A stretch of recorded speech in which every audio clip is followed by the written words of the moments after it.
Okay, good evening everybody and welcome to today's meeting of the Executive Scrutiny Board. So it is Monday the 9th of October 2023, fairly unseasonably warm Monday today. I'm Councillor Matthew Eyre, I'm one of the Vice Chairs of this board and I'm chairing this meeting, just in case anybody thought that Councillor Poulter had discovered an anti-ageing remedy in the time since we've been away. We'll start off going through the agenda for this meeting. So any apologies for the meeting today? Chair, I've got apologies from Councillor Poulter, Councillor Rawson and Cecile Wright. Yeah. Okay, brilliant. Any late items? So there are no late items being introduced by myself as the chair, but we do have a late item on the agenda for this meeting, which I'm going to propose when we go on to the agenda for Cabinet that we take that item first. Declarations of interest. Any declarations of interest from anybody? No, fabulous. Minutes of the meeting held on the 11th of September 2023. Can I have any issues with the minutes at all? No, fab. Can I have a proposer for those? Fabulous. Councillor Hall and a seconder. Councillor Khan. Okay, all those in favour? Fabulous. Thank you, everybody. So, forward plan then. Am I right, Stephen, in saying we just note the forward plan? Fabulous. I think it'd be okay to consider the forward plan noted for this meeting. I think that's fine, Chair, yeah, unless anyone has anything. No, fabulous. So we'll move on then to the Council Cabinet agenda for the Cabinet meeting on Wednesday, the 11th of October. So there is a late item for this meeting, and I'm not sure which officer is going to be taking us through the late item. Fabulous. Thank you, Chair. Ian Fulliger, Head of Strategic Housing at Council. Thank you for taking this as a late item, Chair. That's very much appreciated. As part of the preparations for the combined authority, government has agreed a settlement, and as part of that settlement, there's been £18 million agreed to be spread across the various local authorities of the combined authority area. That has been equally divided up between each of those local authorities, and so each local authority has been allocated a sum of £584,000. That funding is for retrofit home improvements to tackle or to drive down carbon emissions coming from those homes, to move them towards our zero carbon agenda, and obviously, Chair, to benefit the residents and tenants living in those homes who will benefit through significantly reduced heating bills. The rules around the funding are fairly relaxed, so that we've got a fairly free hand in how we spend that funding, and members may well recall we've run a number of external wall insulation programmes throughout the city, particularly around some of those areas like Mackworth that have got large ex-council semi-detached properties, and also we've done other insulation works as well. This funding, we will look to piggyback on some of those works, so it will fund some further external wall installations, but it will address other measures as well, loft insulation, and other measures that we find necessary to improve the fabric of homes, Chair. The money came through at short notice, which is why we've asked for it to be considered as a late item, Chair. Thank you. Yeah, fantastic, thanks, Ian. Any questions from anybody?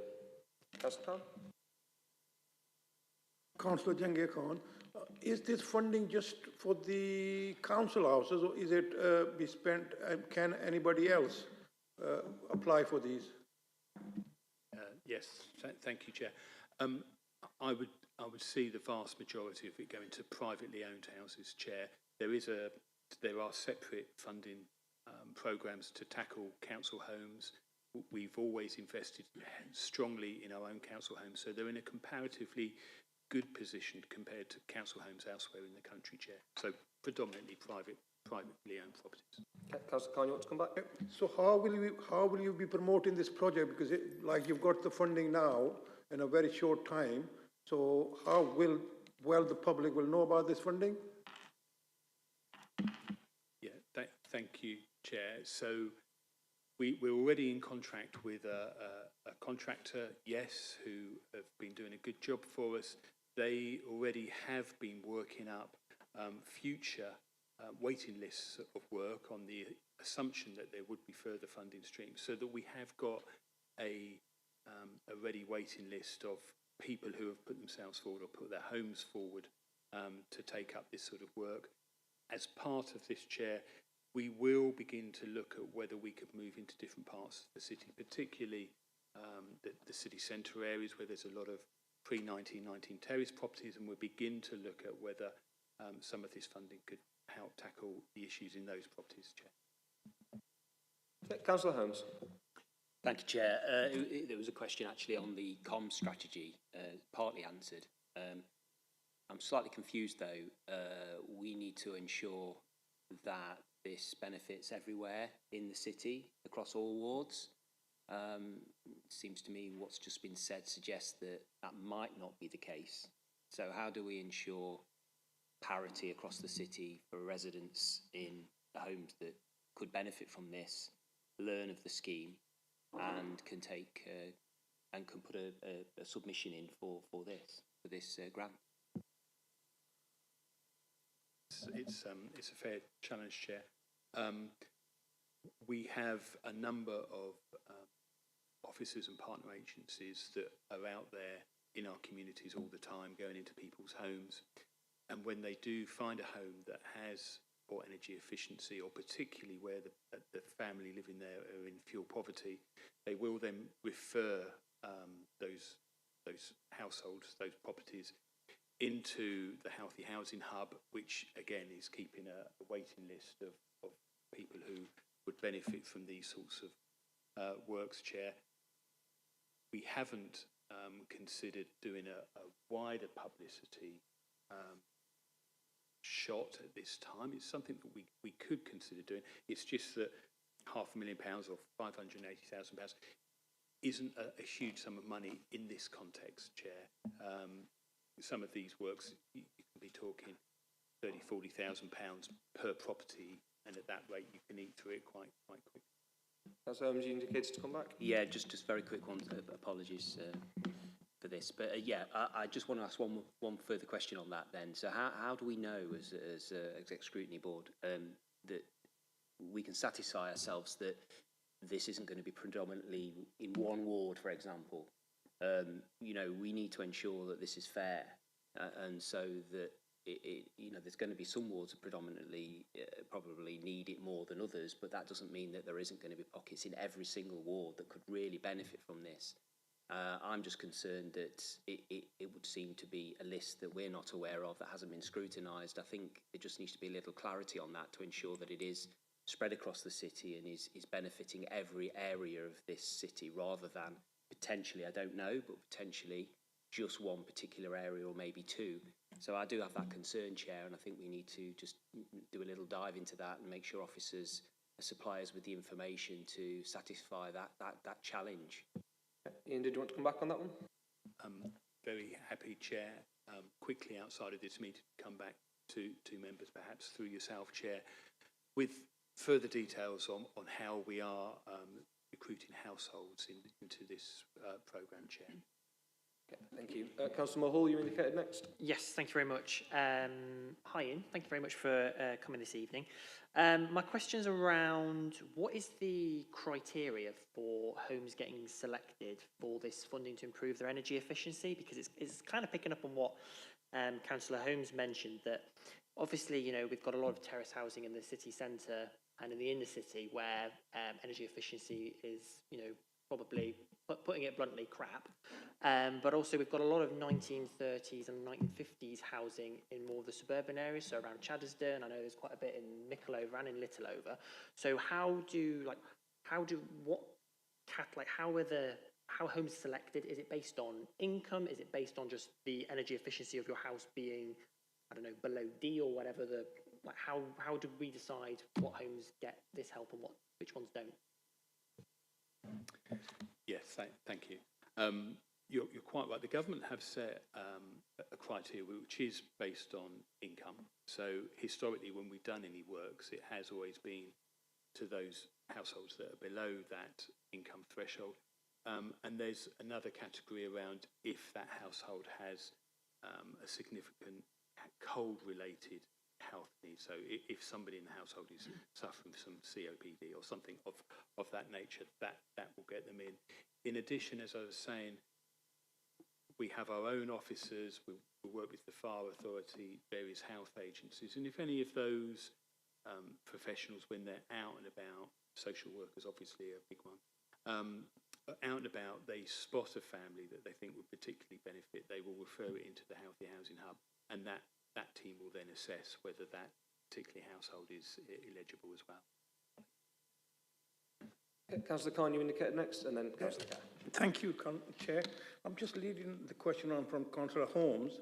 So, you know, some of these wards and the houses built in sort of my ward, Arboretum, Normanton, yes, I think most of them will qualify for all this scheme. And will you be doing anything for it? Will there be a survey part of this project that you look at other areas so that the survey is there for the future? And also, I think central government was funding something like that last so many years to improve energy efficiency in properties in sort of deprived areas, the old properties. So this looks a similar project, doesn't it? Thank you. Yes, thank you. So when previous rounds of this project have been up and running, we've gone for the easiest route because we wanted to get the scheme up and running, it working well, and to give our contractor confidence that Derby is a good place where they want to come and work.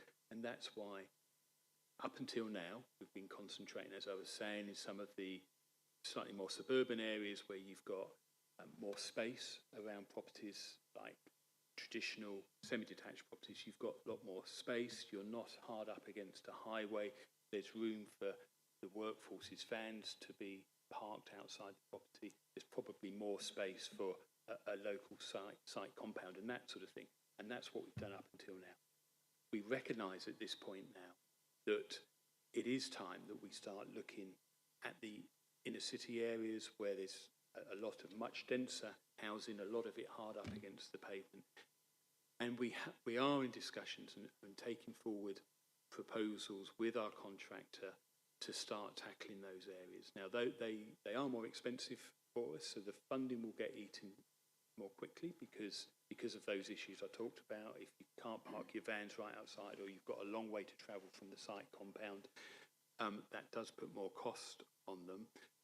But nevertheless, that scheme will be coming forward as we go forward, and some of this funding could go to top that scheme up as well. So that scheme will be a separate scheme to this, but because this funding here can be used to top up any scheme that we choose, it is possible that some of this money will start to get invested within those inner city areas. Thank you, Chair. Councillor Kerr. Yeah, I'm also concerned about the relatively small amount of money we're talking about here and wanting to make best benefit from it.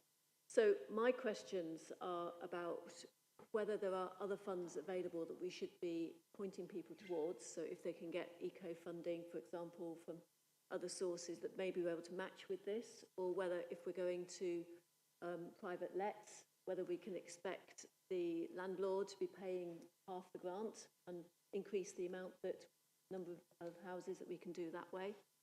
And also, if we can't get other sources of funding and people haven't yet got roofs done or cavity walls done, then we actually probably can do those more cheaply, and we should be getting them done as soon as possible. So how are you balancing those factors, and particularly in terms of being able to source additional funds by match funding or the like? Yeah, thank you. I think the fundamental issue is here. These works can be expensive, and this isn't a lot of money as we've agreed. One of the key objectives for my team, for Derby Homes going forward, is to start lobbying the combined authority as that body comes into shape over the next year. because one of the messages that we keep getting back from the industry is the need for longevity within programming. So it's difficult for the industry to scale up when they're constantly reacting to short-term funding opportunities.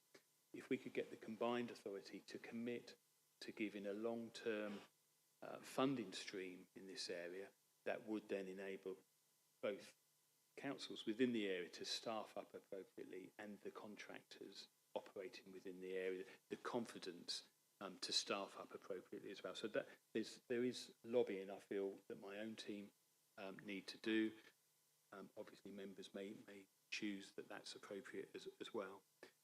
In terms of maximising what we can do within the confines of what we've got at the moment, we are in discussions with, our contractor about them offering an energy advisory services. They're in discussion with March's Energy Agency, which is another established energy agency out there that offers advice to homeowners. So we want to strengthen the signposting that we can give to homeowners and indeed landlords so that they can absolutely take best advantage of those grants that are out. I think Councillor Kay, you wanted to come back?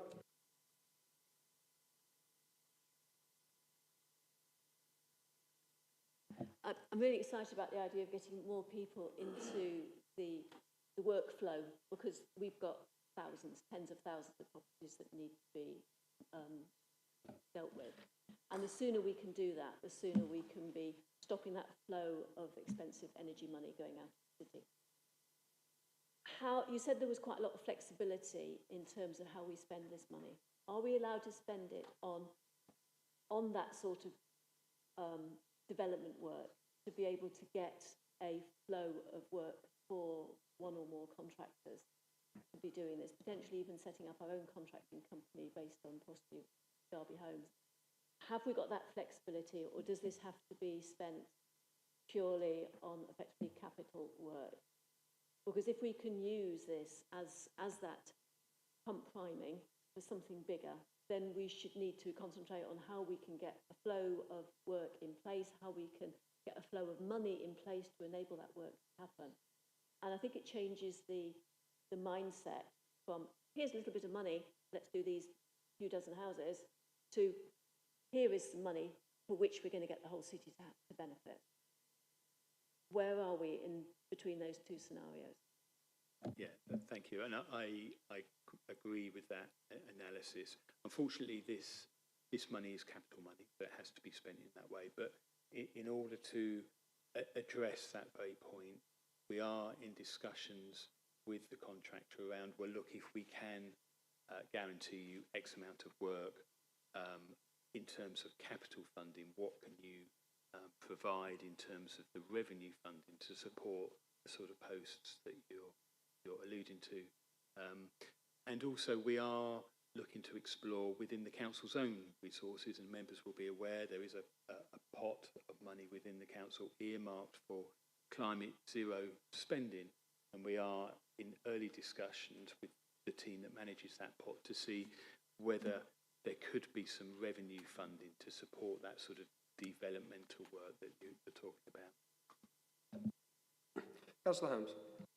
Thank you. Two questions. The first one, if I can get a reply, and then I'll ask the second. So the first one, in terms of the council's commitment to tackling climate change, how important is this particular activity in the scheme of things in terms of insulation? I suppose every bit of funding we get is important, but it is still a comparatively small amount of money. I suppose to put it in context,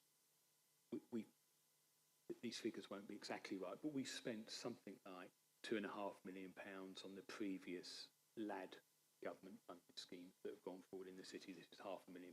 So within that context, it's a small but nevertheless important bit of funding. I think, as we've been saying, the importance of any bits of funding at the moment are that they just keep the contractors, the workforce employed within the city, which is good until hopefully we can get some larger and longer term funding sorted. Sorry, to follow on, still on that question, Chair. No, my question was, how important is insulation in terms of the, external wall insulation is one of the very most important things you can do to improve the energy efficiency of your home if your home is built from a solid wall. So if your home is built pre-70s or pre-60s, that probably is the single most important thing you can do in terms of reducing energy costs, other than insulating your loft, Chair. Thank you. So question 2 then. Councillor Kerr mentioned funding. Ian mentioned match funding. You mentioned potential revenue streams, but actually I know, because I agreed it, there was a capital pot of £3 million for climate change. The Working Party, sorry, it's changed its name several times since, I can't keep up, but the cross-party working party that is or was chaired by someone independent, external from the council, that could recommend to Cabinet spending of that money. My understanding is there's probably at least £2.5 million left, maybe a little bit more, around that sort of amount of money. Why can't some of that be used for this, to match fund? You know, we all talk about areas in our ward that could benefit from this. You've obviously confirmed that insulation is a fundamental part across the city, not just for the council, but obviously this would directly benefit homeowners as well, and energy costs and all the other things which we know people are struggling with. So why aren't we actually agreeing the match funding from that capital fund, which is ready to go, as far as I'm aware? Yes, thank you, Councillor. I think it's I think it can be capital or revenue, and we've made an approach to the team. So we've made an approach to see whether we can. We've made other approaches as well in the past, as well in relation to property type initiatives. But I am confident that this scheme may well be supported using that pot that you just talked about. Councillor, thank you. Okay, any further comments or questions from anybody? Stephen, did you want to come in on the comments earlier about referring back to the board?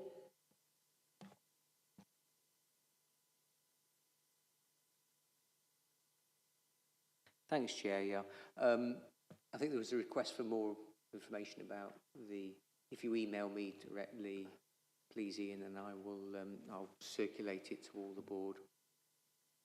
Thank you. Yeah, thanks, Steve. Councillor Holmes, I saw a hand from you. Yeah, I think a recommendation, I'd have to ask for advice on what Councillor Kerr may know. The actual terminology of the Working Party now, is it the Climate Change Board or is it the Working Party? I really haven't kept up with what it's called.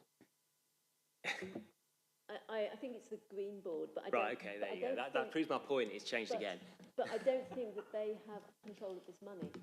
I think the money is actually more, I think it's the advice on how it should be spent comes through the climate champions and the climate team, not external to the council from one of the partnership boards. I mean, my point is that the Green Board can't spend the money, but they can recommend to Cabinet, I believe, to actually consider. I think it is only capital. Yeah, it is, yeah.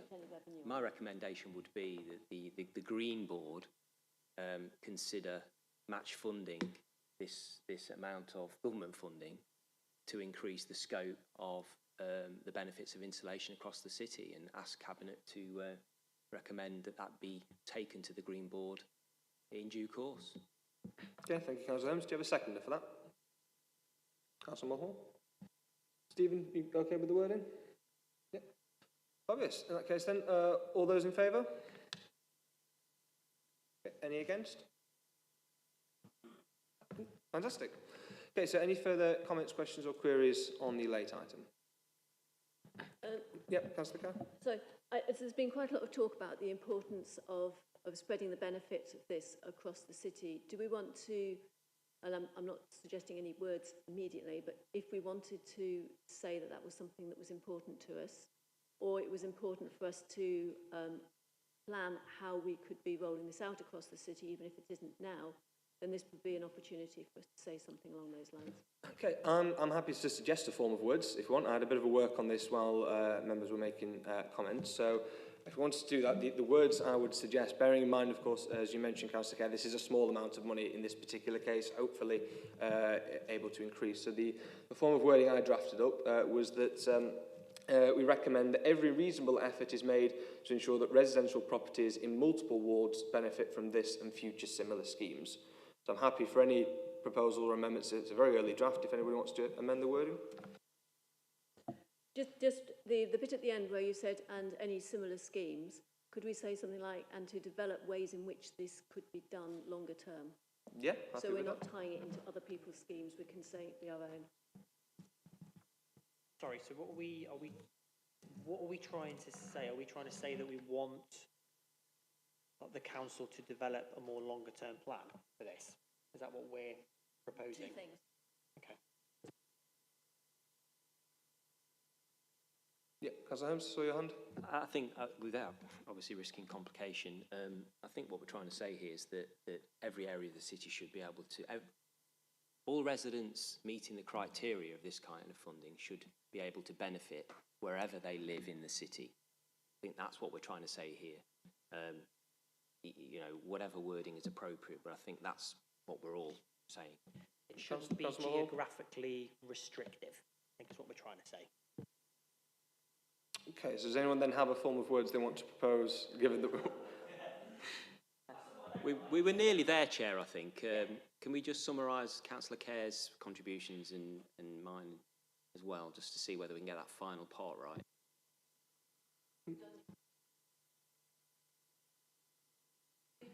So if I did the start bit, which was that every reasonable effort is made to ensure that residential properties in multiple wards benefit from this, and then you wanted to amend the last bit.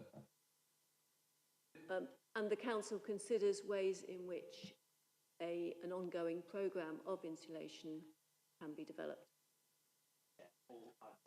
Cabinet. Chair, I'd say all wards, not multiple wards.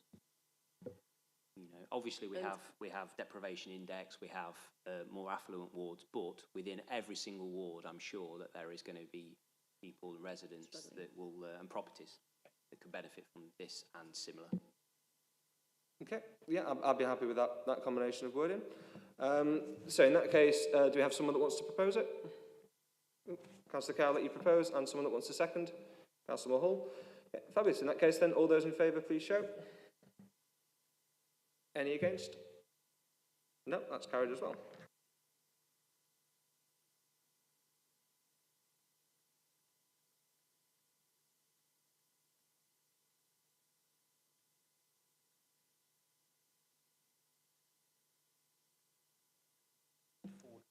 Yeah, that's an over. Okay, so in that case, so we've got recommendations then 2.1 to 2.3 for this late item. Can those be agreed? All those in favour? Oh. That's for the cabinet. Yeah. No. You can tell I'm the new. Are you sure, Lucy?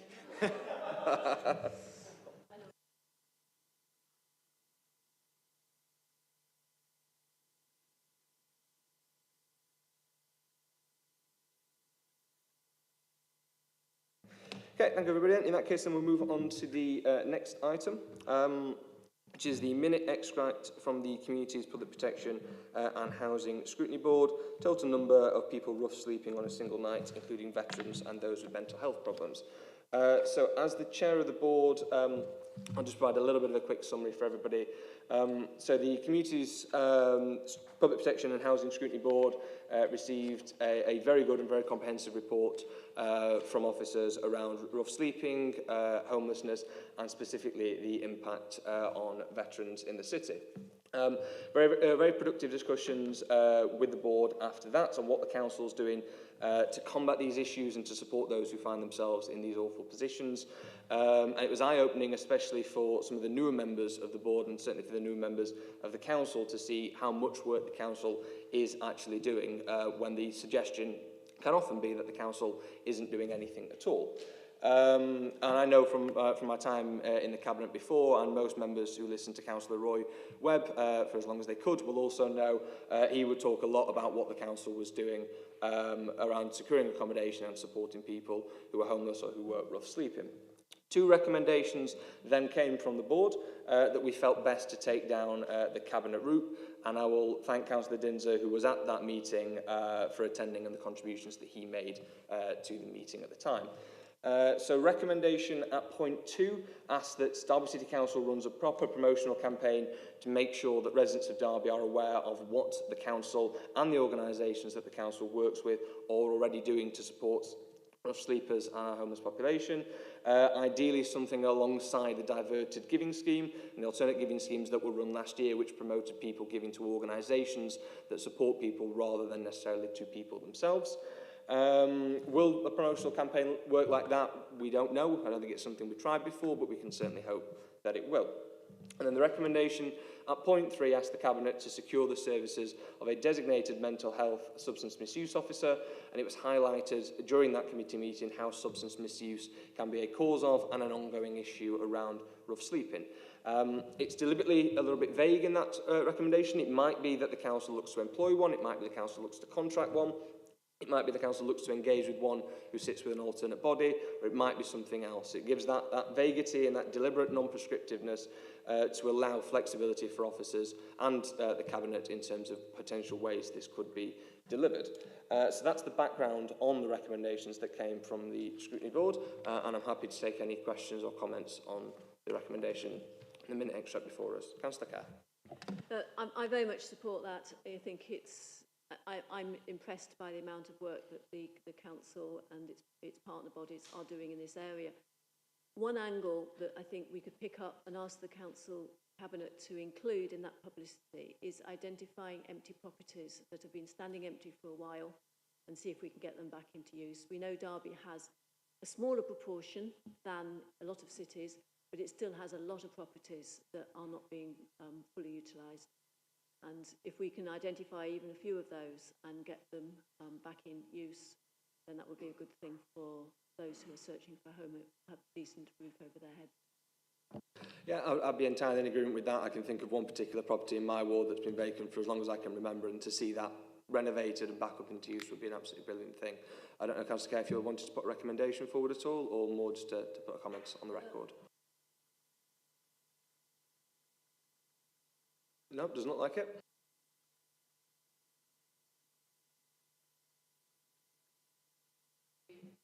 Yes, yeah, no problem. Yeah, go for it. Just to include that publicity, to include asking members of the public to identify properties that appear to be standing empty so that we can help get them back into use. In that case, Lucy, I'll give you a few minutes to draft something up. We'll move on then to the next minute, and then we'll come back. So we'll move on then to item 9, which is the minute extract from the Regeneration, Vibrancy and Climate Change Scrutiny Board, Assessment, Management Overview, Highways Maintenance. Now, do we have anyone from the Regeneration Board that would like to say a few words? Councillor Holmes?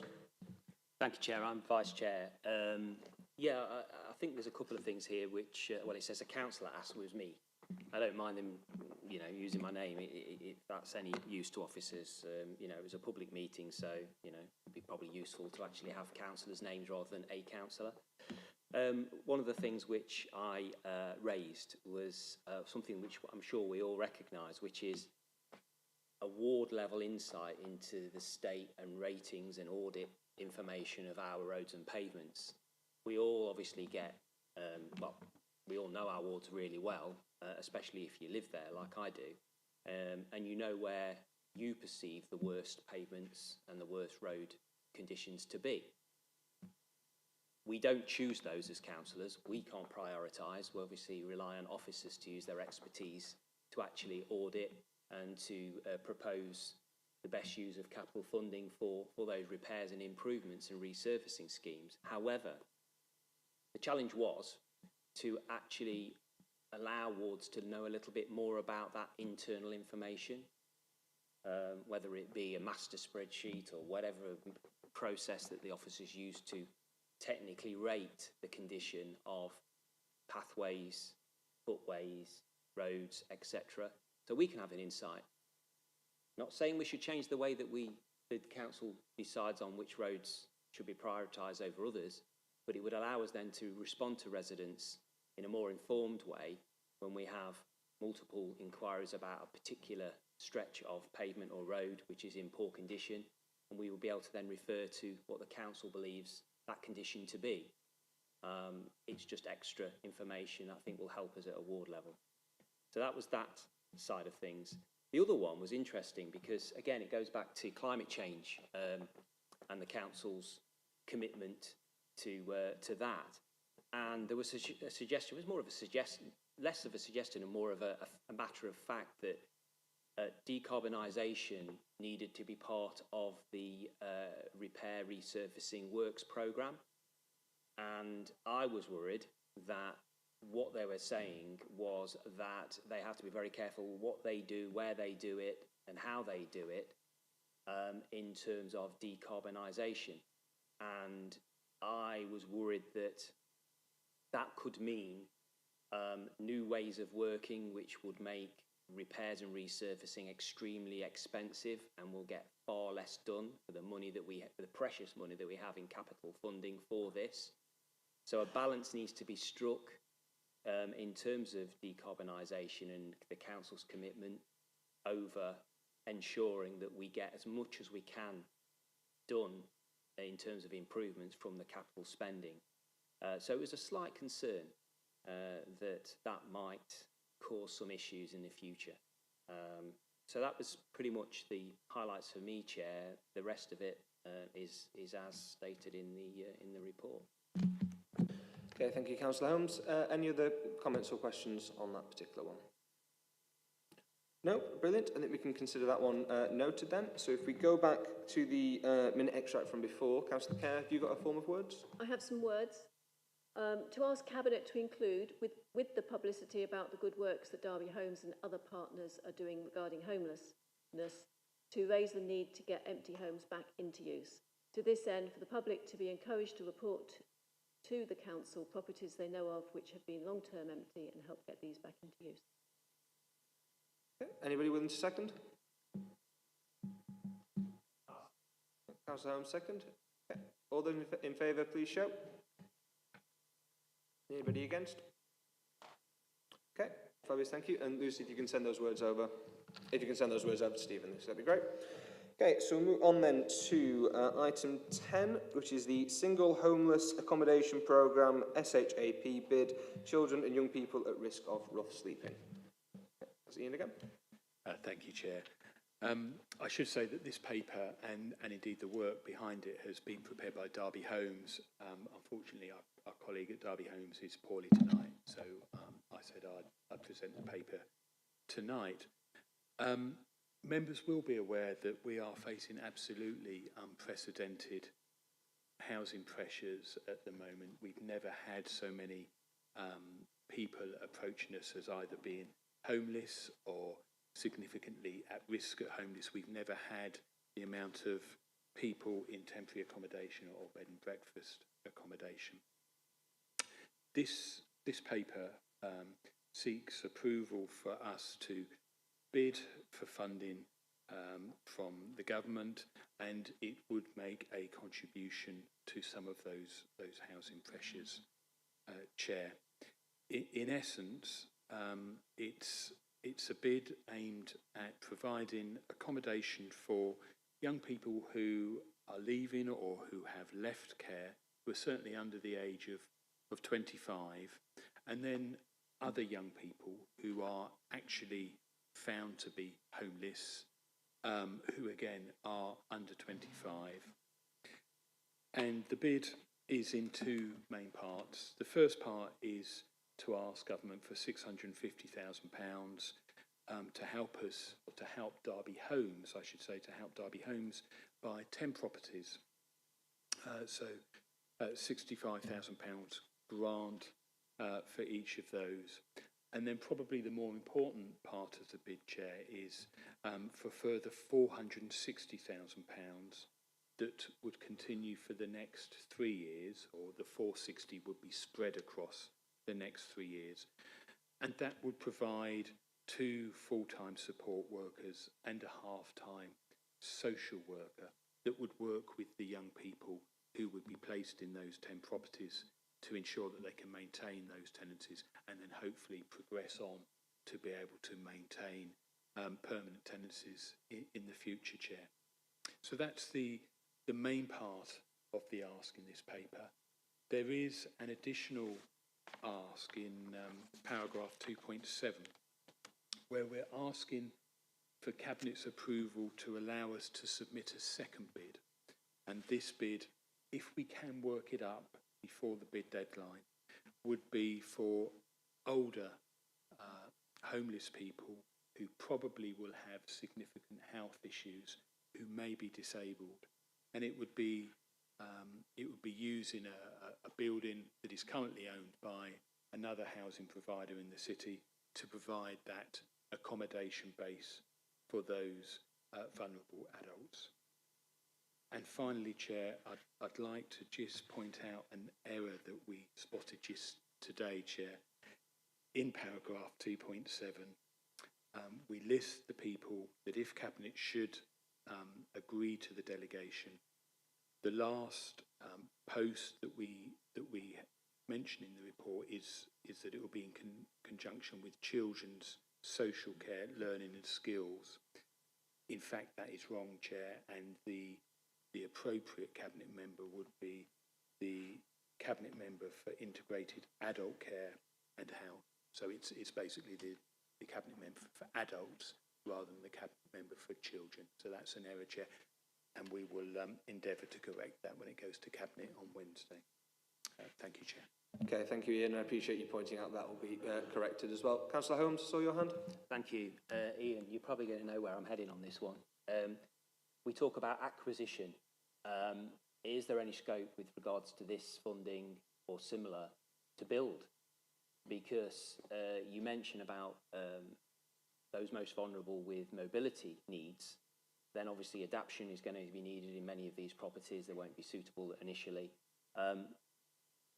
Do we have scope to actually build? Because for me, the capital spend on build should be comparable to overall to acquisition and then alteration. You know, it's something which I push for across, well, and at every opportunity. Has that been considered? Does this funding allow that? Is it something which we're looking at? Thank you, Chair. This particular scheme wouldn't really lend itself to build because the funding needs to be spent by the 31st of March 2025, and we just don't think realistically we could do all of the necessary pre-planning work and then get a planning permission and then build in that time, Chair. So it does limit us to acquiring the properties in this case. But Councillor, we share your ambition to build whenever we can, and we have put a lot of funding in place through the HOA business plan to ensure that we can build when we can, Chair. Thank you. Thanks, Ian. Councillor Mahal. Yeah, cheers, Chair. Ian, you might be able to answer my question, you might not, but I'm gonna ask it anyway. So obviously, this funding is obviously fantastic, but for me, it's only a part of the puzzle in dealing with homelessness. So I think, you know, as we're all probably aware,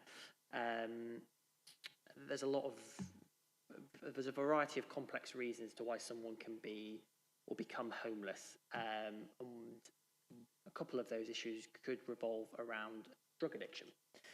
So are there any other government schemes or anything else that we can tap into that will kind of sort of run in parallel to this? Because it's all right to give a homeless person a roof over their head, but actually we're going to need funding or schemes, because I know you mentioned that there's going to be £460,000, I think, for 3 years for social workers, but are there other schemes that can almost run in parallel with this to help these people who have been homeless, who hopefully will become no longer homeless, to sort of grasp the new opportunities they might be given?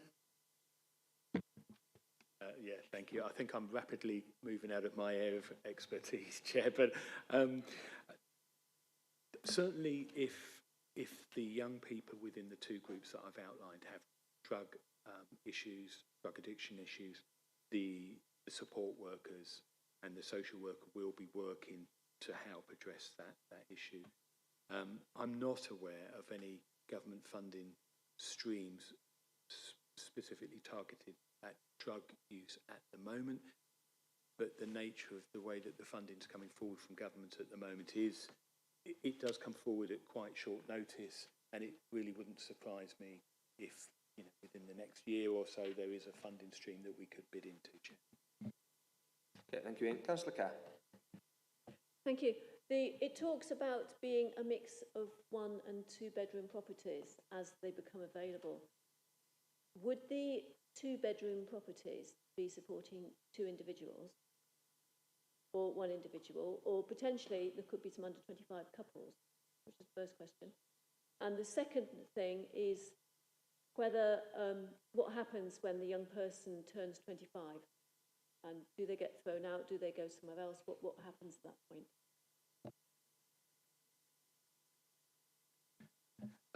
Thank you, Councillor. If I answer the second one first, we wouldn't be looking to throw them out when they turn 25.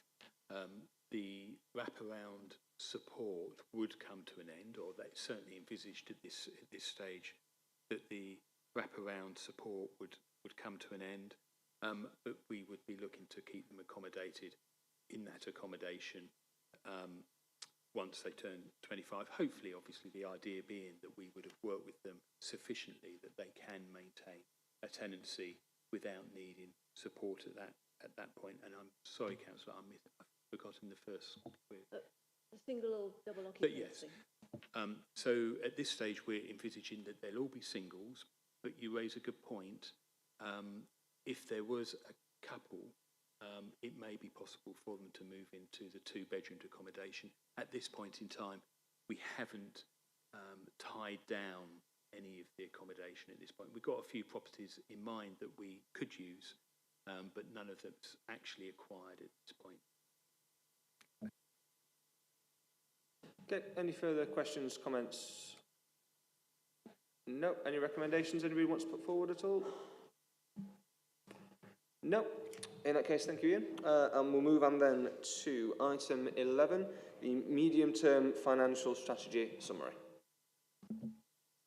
Thank you, Chair. I'm Tony Nash, Head of Finance. This is my colleague, Pete Shilcock.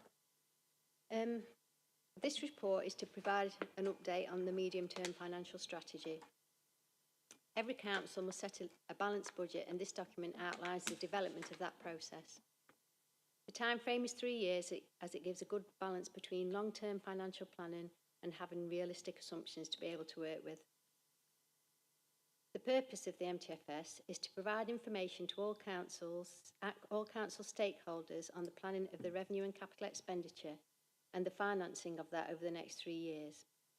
It provides the financial framework for the delivery of the council's priorities, and it helps manage and mitigate future budget risks through the planning cycle. There's a section outlining the national issues facing local government, and this includes, since 2018, 9 councils have issued a Section 1.4 notice and have gone on to pass an amended budget reducing spend on services. It outlines that there's been over a decade worth of cuts to local authority funding. There continues to be rising demand for local government services, particularly in social care, both adults and children's, and there's a continuing impact of COVID facing councils. There's also, as you're all aware, energy and food price increases, high interest rates, high inflation, which must be considered. In the context for Derby, in 23-24, only 37% of the funding for the budget was government grants. The rest relied on locally generated revenue, for example, business rates and council tax.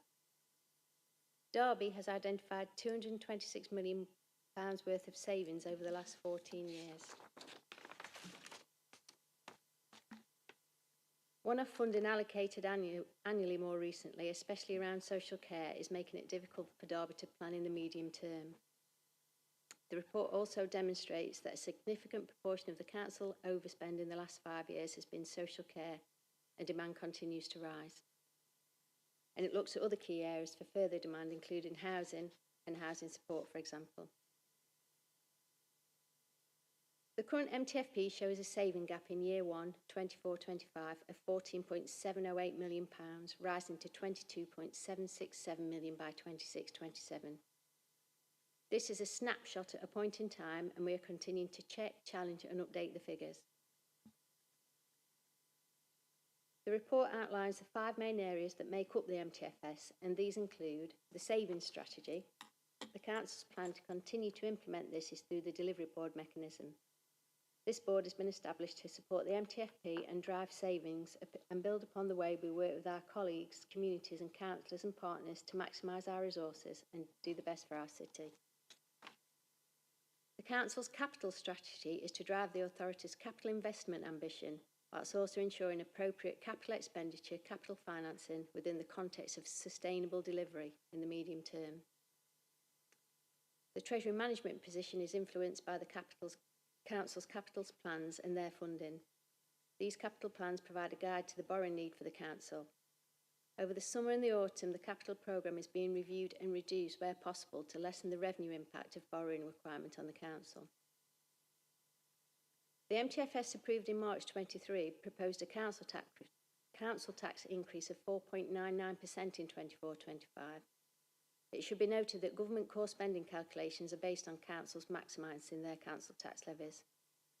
Any decision on setting the council tax level will be considered through the budget process. The reserve strategy continues to be a priority with a focus on reserves review and reprioritisation of commitments where possible. And finally, Appendix 1 of the report gives an outline of all the risks facing the local government when setting a budget, and where possible it's outlined mitigation. Thank you. Any questions? Okay, fabulous, thank you. Any questions or comments from members? Councillor Holmes?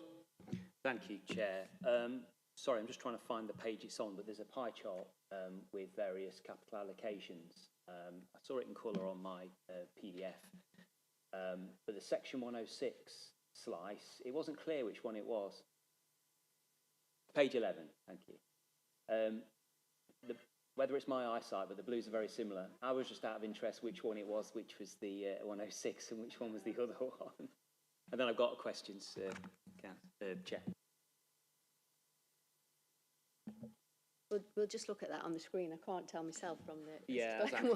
Just a point. We'll just take a minute to find it. I mean, the two slices are, in the scheme of things, relatively the same. But anyway, I'll carry on, Chair, if that's all right. So, just a point on the 106.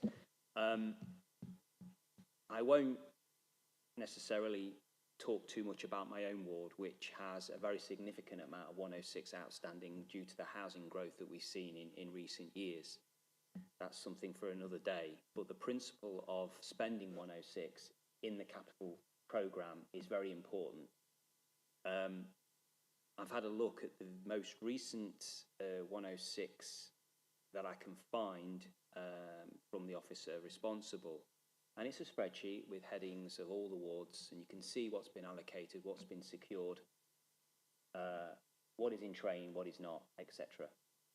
And I do worry that the council may be in a position, or has been in a position already, to be handing some of that money back to developers, which for me is completely and utterly inexcusable, really. I think way back when I first started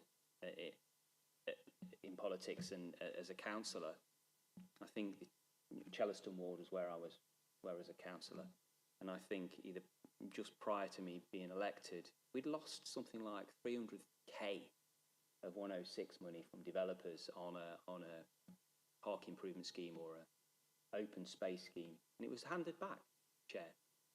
Unbelievable. And if you look in the report, we've got £213,000 of capital developer at 106 potentially being handed back to developers in June 2024 in Little Over Ward. We've got 270k that potentially times out in April next year in Mackworth Ward, but I do actually think that scheme is progressing. I've had some discussions with officers because the scheme just touches Mickleover Ward at the north end, so I am aware that at least officers are proposing something. But again, that's a real worry if that isn't delivered in time. We've got 12k that I believe, as far as I can tell, timed out in Darley Ward last month. I'm assuming that money is lost. And 18k that times out again in Darley Ward in January, another 21k in June in Darley Ward. So my point is, we need to be spending this capital funding, and especially so, and it's money that we have taken off developers. You know, so my point is that, Chair, and I think there's a recommendation, but if you wanted to give me just a couple of minutes, I think I'll draw something up. But that is definitely an area which I think the Cabinet need to be taking very seriously, and ensuring that officers are on top of 106, and that it's not only drawn down, that it is actually in the work programme and is spent. We cannot afford to have this money being given back to developers. Thank you. Yeah, thank you, Councillor Holmes. I'll give you a bit of time to draft a recommendation up on that one, but I'd just say I'd absolutely agree with you. I mean, a lot of the money, Section 106 money, is given with years and years and years for us to look at things for, to look at schemes for, to look at improvements for, and to mitigate the impacts of developments. In my short time on the council, I've never met a councillor, or indeed never met a resident, who doesn't have some suggestion for how Section 106 money could be spent.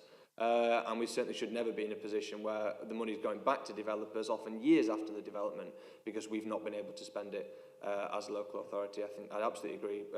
Every step possible should be taken to make sure that that money is in the capital budget and is being spent on the improvements that residents want to see from this local authority.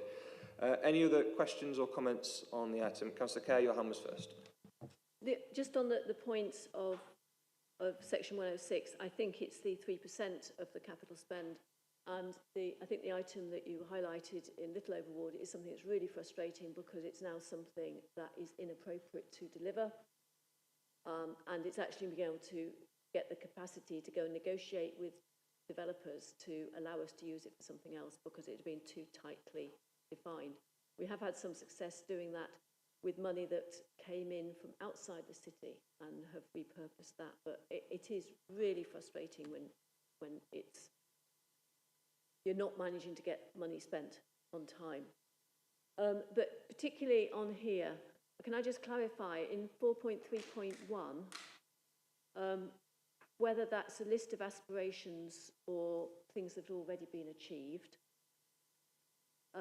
There's talk about review of the council plan, which is happening as we speak, going to be delivered for December. I just need a little more information about how that review process is happening. On 4.9.2, there is talk about the dedicated schools grant and its position. And if the dedicated schools grant is overspent, who becomes liable for finding that money, and how do we manage that situation? And finally, Chair, as a broader brush, there are clearly some things which the council has to do. It has to provide the social support for people. It has to do the road repairs. But there are also things that people across Derby can help with, in terms of things like litter picking or Friends of Parks, becoming a foster carer. And I want to thank the Cabinet for the work it's already done in sharing with the wider Derby the challenge that faces the council. But as part of that, I would like it also to be pointing out the ways in which the people of Derby can help the council through this process. And I've got a recommendation about that. So I'll pass your questions over for some answers to come through. Thank you, Chair. The first question, the 4.3.1, these are key priorities. So I don't think they've all been achieved yet, but they're just outlining the key priorities. A mixture. I can get more information back to you that, but it's just the key priorities that they've wanted to outline. The next one, the deficit. We've got a management plan for the DSG deficit. So ultimately, it will be. I think it's the general fund that would be liable, but the management plan should manage us out of that situation. But I'd have to check back with the officers. And what was your third question? Sorry. The third point was about the review of the council plan. It's happening now. How is that? Can we have a bit more information about that process? But can I come back about the dedicated schools grant and liability? Does this include the academy chains that are drawing too much out effectively from that? And do they have any culpability as well as the council?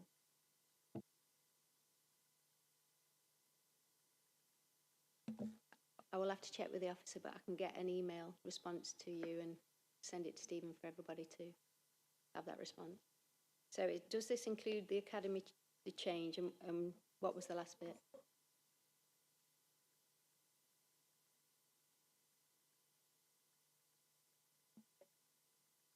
Yeah. So that should be in line with when we do the budget report, when we send out for consultation in December. I haven't got any further details on that, but I can get somebody from that section to, again, on the same email, I'll email you a response of what the plan is and what the steps are involved and where that's going. I haven't got that today, sorry. Okay, Councillor Hall. Thank you very much, Chair. I think I've got 1.5, maybe 2 questions. So just bear with me while I try and get it out. Look, let's not beat about the bush. The council's in a very, very uncomfortable position financially, I think is putting it politely.